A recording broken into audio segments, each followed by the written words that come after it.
भगवान को क्या प्रिय है भैया? आहा हा हा, भगवान को प्रिय है प्रेम। क्या प्रिय है? जोर से बोलो। और हम लोग चढ़ाते नारियल, हम लोग देते अगरबत्ती, हम लोग देते कपड़ा, और हम लोग लगाते उनको मिठाई का वो। और कुछ लोग तो ऐसे भी विचित्र हैं नरसिंहपुर वाले। हमें एक आदमी मिला नरसिंहपुर, गुरुजी हम तो हर मंगलवार को 1.25 किलो लड्डू चढ़ाते हैं। तो हम कहा दिक्कत क्या है? बोले कोई काम नहीं हो रहा, पर हमने प्रण लिया अगर हमारी शादी हो जाएगी तो हम 5 किलो लड्डू चढ़ाएंगे फटरी के बरे। क्या हनुमान जी तुम्हारे 5 किलो लड्डू के भूखे बैठे हैं कि वो पहले तुम्हारे लिए लुगाई ढूंढे, फिर शादी करवाएं, फिर 5 किलो बाजू लड्डू खाएं? न कटा आगे के लगे। अरे भगवान पदार्थ के भूखे नहीं हैं, भगवान वस्तुओं के भूखे नहीं हैं। हमारे बजरंग बली तो भाव के भूखे हैं। जो भाव से पुकारता भगवान वहीं प्रकट हो जाते हैं। अच्छा, बुरा ना मानना, कई बार पढ़े लिखों को भगवान नहीं मिलते हैं, अनपढ़ों को जल्दी मिल जाते हैं। दिमाग वालों को भगवान नहीं मिलते हैं, पर दिल वालों को मिल जाते हैं। बोलो सीताराम, जोर से बोलो। हमें एक कथा याद आ गई। आहा, वृंदावन में एक महात्मा रहते थे। महात्मा, वृंदावन में एक महात्मा रहते थे। लोग उनको जज साहब कहते थे। क्या कहते थे? जज साहब। कोई भी देखे जज साहब आ गए, जज साहब आ गए, जज साहब आ गए। अरे जज साहब, तो किसी ने पूछा कि इनको महात्मा है, इनको जज साहब क्यों कहते? क्या ये जज थे? तो एक महात्मा ने उनकी घटना बताई। दक्षिण भारत के एक छोटे से लोक अदालत में वो महात्मा जज थे। पहले साधु बनने के पहले दक्षिण भारत में वो जज थे। जहां पर वो जज थे वहां उसी गांव में, बगल में एक गांव था, वहां एक राम जी का मंदिर था। उसी गांव में एक आदमी रहता था जिसका नाम था भोला। उसी के कारण ये जज साहब महात्मा बन गए, भोला के कारण। ध्यान से सुनना, वो गांव में रहने वाला भोला पढ़ा लिखा तो नहीं था, अनपढ़ गवार था बेचारा। रघुनाथ जी का मंदिर था, रघुनाथ जी के मंदिर में रोज झाड़ू पोंछा करता था। उसके 2 बेटा और 1 बेटी थी। बड़े हुए बच्चे, बेटी विवाह के योग्य, शादी के योग्य हो गई। तो पुत्रों ने कहा पिताजी किसी से कर्जा उधार ले लो, बाद में हम मेहनत करके चुका देंगे, पर बेटी का विवाह कर दो। पिता ने पुत्रों की बात मानकर एक गांव के सेठ के यहां से 2000 रुपया उधार लिए। सस्ता जमाना। सेठ जी ने ब्याज की दर तय कर दी, लिखा पढ़ी हो गई, 2000 रुपया उधार दे दिए। ध्यान से सुनना। आहा, बेटी का विवाह हो गया। उधर उस भोला केवट नाम के बच्चों ने मजदूरी की, विवाह के बाद 2000 रुपया जमा किए और 2500 रुपया पिताजी को देकर कहा पिताजी ये सेठ जी के रुपया चुका दो। भोला नाम का भक्त रुपया लेकर के आया। सेठ जी आपने जो उधारी दी थी ये चुकती कर दीजिए। सेठ जी ने रुपया लिए, वो कागज ले गया जिस कागज में लिखा पड़ी थी। आहा, कागज को देखकर सेठ जी ने रुपया जमा करते हुए कहा एक काम करो, हस्ताक्षर कर दो। भोला बोला हम तो पढ़े लिखे नहीं है, अंगूठा छाप। अब सेठ जी के दिमाग में कीड़ा आ गया लोभ का कि इससे तो दोबारा भी लिए जा सकते हैं, पढ़ा लिखा नहीं है। पानी लेने भेज दिया तो क्या किया कि जो लिए हुए रुपयों का लिखा हुआ कागज था उसमें चुकती तो लिख दी पर हस्ताक्षर नहीं हुए, तो उसे तो बही में रख लिया एक ऐसे ही कागज उठाया, उसमें ऐसी ऐसी लिख करके दे दिया, ले जाओ घर को। बेचारा भोला सीधा साधा आदमी रघुनाथ जी के मंदिर में सेवा करता, आकर के उसने वो कागज राम जी के चरणों में रख दिया। आहा, सेठ जी के मन में पाप आ गया कि इससे तो दोबारा भी पैसे लिए जा सकते हैं। बेचारा कागज ला करके रघुनाथ जी के चरणों में रखता है। इधर सेठ जी ने लोक अदालत में मुकदमा कर दिया कि हमारे रुपया नहीं दे रहे हैं, भोला नाम का केवट है, गांव में रहता है, रुपया नहीं दे रहे हैं, मांगने जाओ तो गुंडागिर्दी करता है। लोक अदालत में मुकदमा किया, इन्हीं जज साहब की अदालत में। तो संबंध निकाला गया, संबंध कागज निकाला गया। तो गांव में कोर्ट का चपरासी कागज लेकर के आया, बोले भैया केवट से कहा कि ये तुम्हारा संबंध आया है, जज साहब ने तुम्हें बुलाया है, कोर्ट में हाजिर हो। बेचारा कोर्ट में हाजिर हुआ। जज साहब ने केवट को देखते हुए कहा, क्यों आपने सेठ जी के रुपया लिए? केवट ने हाथ जोड़कर कहा, जी हुजूर हमने रुपया लिया। तो तुमने चुकाए क्यों नहीं? सरकार हुजूर हमने एक एक रुपया चुकाए हैं, एक एक रुपया हमने जमा किए, 2500 रुपया जमा किए। तो जज ने कहा रो मत। जज ने देख लिया फटी हालत है, साधारण आदमी है, भाई रो मत। पर तुमने जब रुपया इनको दिए तब कोई तीसरा आदमी था? अच्छा इसकी एक आदत थी, ये कोई भी बात कहता था रघुनाथ जी जाने, रघुनाथ जी जाने, जो मंदिर वाले रघुनाथ जी थे उनका नाम लेता था। तो जज ने सामने पूछा, क्यों जब तुमने रुपया जमा किए तब कोई तीसरा आदमी था? केवट हाथ जोड़ के बोला, सरकार और तो कोई नहीं था, पर हमारे रघुनाथ जी तो हर जगह है। तो रघुनाथ जी थे।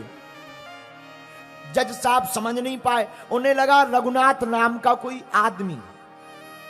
अच्छा एक काम करो, तुम घर जाओ, हम रघुनाथ जी के नाम का वारंट निकाल रहे, उनको बुलाएंगे गवाही के लिए। ये भी सीधा साधा वापस आ गया। जज साहब ने संबंध का वारंट निकाला रघुनाथ के नाम का, चपरासी लेकर गांव में आया। क्या भाई यहां कोई रघुनाथ जी रहते हैं? गांव वाले बोले यहां तो कोई रघुनाथ जी नहीं है, पर हां रघुनाथ जी का मंदिर जरूर है। मंदिर में आए, चपरासी ने पंडित जी को देख करके सोचा यही रघुनाथ जी है, क्या ये रघुनाथ जी यहां रहते हैं? तो पुजारी जी ने कहा हां यही रहते हैं। चपरासी ने कहा लो अदालत से बुलौआ आया है गवाही देने के लिए, ये 18 तारीख लगी है, ये बुलौआ पकड़ो। पुजारी जी ने सोचा जब भगवान ने ही बुला लिया तो हम काहे को मना करें, ले आओ। हस्ताक्षर कर दिए और चपरासी से कह दिया प्रभु पहुंच जाएंगे। लेटर लिया, कोर्ट का लेटर पकड़ा और पुजारी जी ने राम जी के चरणों में रख दिया। और राम जी के चरणों में रखकर बोले सरकार कपड़े तो आज तक बहुत आए, फल फूल भी बहुत आए हैं, अदालत से पहली बार बुलौआ का गिरफ्तारी का वारंट आया होगा। अभी तो गवाही देने का है, पर वारंट गिरफ्तारी का भी आएगा। लो ये कागज है, मैसेज आया है अदालत से। कागज चरणों में रख दिया। भोला से पूछा क्या बात है? भोला तुम तो रघुनाथ जी के यहां सेवा करते हो, तो क्या तुमने रघुनाथ जी का नाम लिखवाया? भगत ने सीधी सीधी कह दिए हां। भोला भक्त सीधा साधा, पुजारी जी उसको जानते थे। पुजारी जी बोले भोला घबराओ मना, भगवान सबकी रक्षा करते हैं, तुम्हारी भी लाज बचाएंगे। एक काम करो, 18 तारीख को फैसला है, तुम एक दिन पहले ही निकल जाओ, गांव से थोड़ी दूर है, अदालत में लेट ना हो जाए, तुम पहले ही पहुंच जाओ, एक दिन पहले, भगवान सब व्यवस्था करेंगे। सीधा साधा भोला भोजन का सामान लेकर के निकल गया। इधर पुजारी जी जिस दिन उसका फैसला था, उस दिन 4 बजे की बजाय 3 बजे ही सुबह तैयार हो गए। भगवान को स्नान करवाया, रघुनाथ जी को भोग लगाया, आरती की। आज सुबह ब्रह्म मुहूर्त में पहले ही आरती कर दी। तो किसी ने पूछा पुजारी जी इतनी जल्दी आरती क्यों? पुजारी जी बोले आज भगवान को अदालत जाना है। आज पहली बार बाहर जा रहे हैं ना, अदालत जाना है, देरी ना हो जाए, कहीं उस बेचारे भक्त की लाज ना चली जाए, उसका भरोसा ना टूट जाए, इसलिए आज भगवान को पहले ही आरती की भोग लगाया। और भोग लगाते हुए पुजारी जी ने कहा भगवान से हाथ जोड़कर, आज तो पुजारी जी की आंखों में आंसू आ गए। रोते हुए पुजारी जी बोले सरकार आपके तो लाखों भक्त हैं, बहुत भक्त हैं, लेकिन एक बात ध्यान रखना, जो भोला भक्त है ना उसके तो केवल एक आप ही हैं दुनिया में, दूसरा कोई नहीं है। उसकी लाज ना चली जाए। अगर वो हार जाएगा तो प्रभु आप हार जाओगे। वो सीधा साधा है, वो अनपढ़ है, वो कुछ जानता नहीं है, पर प्रभु वो आपको जानता है। अपने भक्त की लाज को बचा लेना। और पुजारी जी आंखों में आंसू भरकर रोने लगे और रोते रोते गाने लगे, हरि बिन संकट कौन निवारे, हरि बिन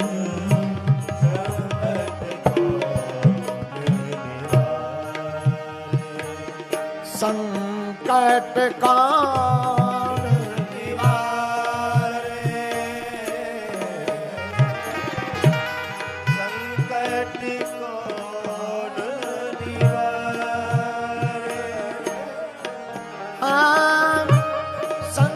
संकट कौन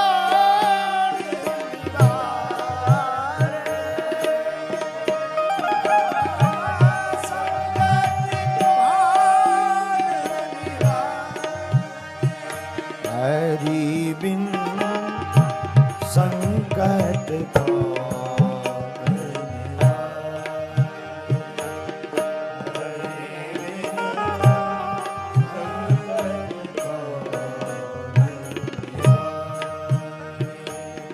संकट कौन निवारे हो, संकट कौन निवारे, हरि बिन संकट कौन निवारे, हरि बिन संकट कौन, ओ संकट कौन निवारे, हरि बिन संकट कौन निवारे, हरि बिन संकट कौन निवारे, हरि बिन संकट कौन निवारे, हरि संकट कौन निवारे, हरि बिन संकट कौन निवारे, हरि बिन संकट कौन निवारे। आंखों में आंसू भरकर पुजारी जी रो रहे, आपके बिन कौन संकट निपटाएगा, कौन संकट मिटाएगा? हे रघुनाथ जी, वो भोला भाला सीधा साधा भक्त है, उसका आपके अलावा कोई नहीं है, आप ही उसके संकटों को बचाना। इधर सुबह हुई, अदालत लगी, जज साहब बैठ गए। जैसे ही जज साहब बैठे तो जज साहब ने केवट को बुलवाया। केवट कटघरा में खड़ा हो गया और केवट को कहा, क्यों तुम्हारा गवाह रघुनाथ कहां है, तुम्हारा गवाह रघुनाथ कहां है? केवट लठिया लिए हुए पकड़े हुए कटघरा को खड़े होकर आंखों में आंसू भर के बोला, सरकार वो तो सब जगह है, यही कहीं है, हर जगह है, वो तो सब जगह है।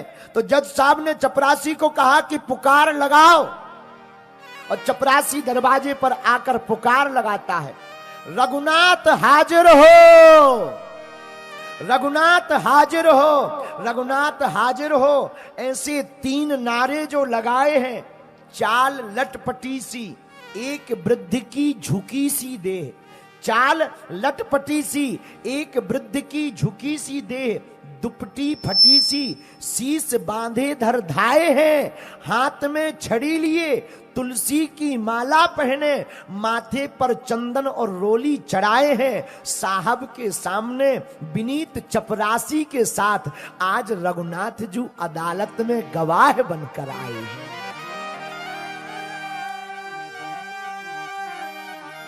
साहब के सामने विनीत चपरासी के साथ आज श्री रघुनाथ जी गवाह बनकर के आए हैं। भगवान गवाह बनकर आ गए। एक बूढ़ा सा आदमी लाठी हाथ में लिए हुए, बिल्कुल सत्य घटना कलिकाल की बता रहे भैया। जैसे ही वो आया, आ गए। चपरासी ने हाथ पकड़ा, कटघरा में ले आए। जज ने देखा वो चमकीली आंखें, बूढ़े जरूर हैं पर चेहरे पर तेज बड़ा प्यारा है, चेहरे पर लालमा बड़ी प्यारी है, मुंह के दांत ठीक नहीं है पर मुख की मुस्कान बड़ी प्यारी है। जज साहब उस वृद्ध रूपी गवाह को देखकर चकित रह गए। धीरे से पूछा, ये तुम्हारे ही गांव के? केवट ने कहा, हमारे गांव के नहीं, हमारे घर के। अच्छा, कौन हो? महाराज, हम तो कोई नहीं है, हमारा नाम रघुनाथ है। केवट से कहा, क्या यही गवाह है? हाँ, यही गवाह है। जज साहब ने पूछा, क्या तुमने केवट को रुपया देते हुए सेठ जी के देखा है? रघुनाथ जी बोले, हाँ, हमने देखा है। तो सेठ बोला, झूठ बोल रहे, ये हमारे गांव का है ही नहीं, रघुनाथ नाम का आदमी भी गांव में नहीं है, ये झूठ बोल रहे। तो तुरंत भगवान बने रघुनाथ जी, बोले, काय को झूठ बोलते, हम तुम्हारे ही गांव में रहते हैं, मंदिर में। अब जज को समझ में नहीं आया, जज को लगा शायद मंदिर में रहते होंगे, मंदिर में झाड़ू पोंछा करते होंगे। अच्छा, सेठ बोला, झूठ मत बोलो। तो मुस्कुराते हुए गवाह बने भगवान, बोले, भैया अगर तुम्हें झूठ लगता है तो जज साहब को कहा, श्रीमान इस सेठ को यहीं पकड़ के रख लो, यहीं बांध लो, एक अधिकारी को इसके घर भेजा जाए। इस नंबर की रजिस्टर की डायरी में इस पेज नंबर पर चुकती का एक कागज रखा हुआ है जिसमें स्पष्ट लिखा है कि केवट जी ने सब रुपया चुका दिए हैं। जज ने वैसा ही किया। एक अधिकारी गया, चिट्ठी पकड़ी गई, सेठ झूठा पाया गया, भोला केवट को बाइज्जत बरी कर दिया गया।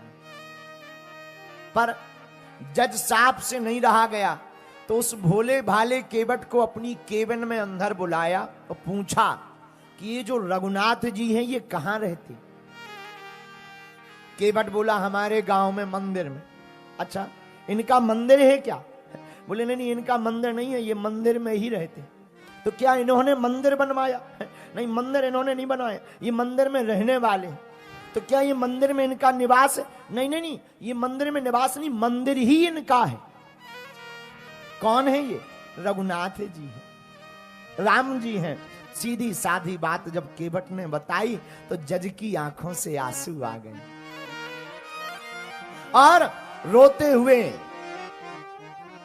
आंखों में आंसू भर करके केवट कहने लगा, कुर्सी पे बना जज बैठा रहा, जगदीश से खड़े समझाते रहे।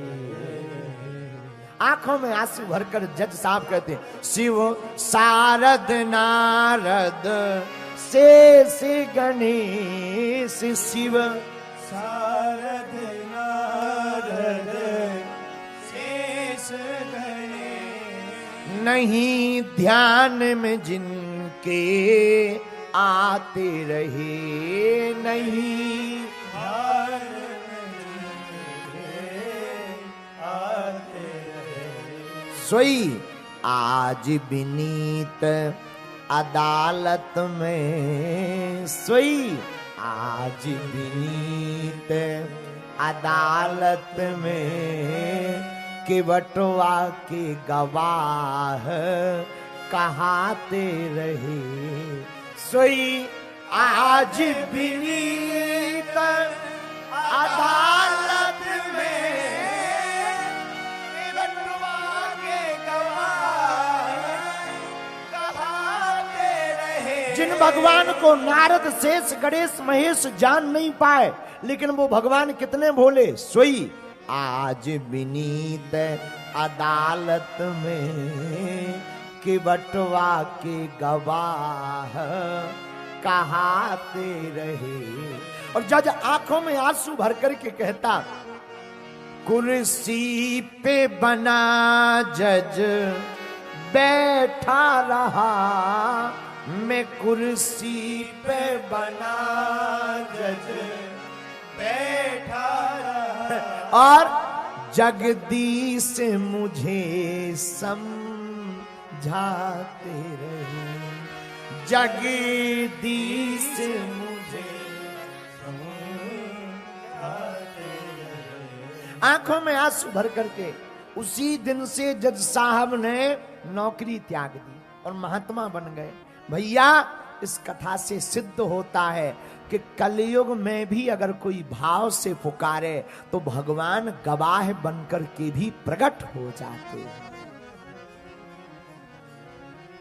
कोई भाव से बुलाए, भगवान आज भी दौड़े चले आएंगे।